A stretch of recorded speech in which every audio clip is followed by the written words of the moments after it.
木星の衛星の数、桁違いって知ってた？地球には月が一つだけ。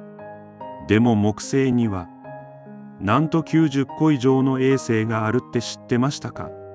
その中には、氷の下に海があると言われているエウロパや、火山が今も噴き出すよなど、一つ一つがまるで別の惑星みたいな性格を持っています。しかも新しい小さな衛星は今も発見され続けている。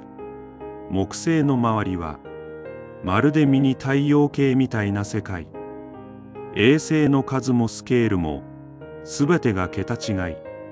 木星、やっぱりただものじゃない。次はどんな宇宙雑学を知りたい？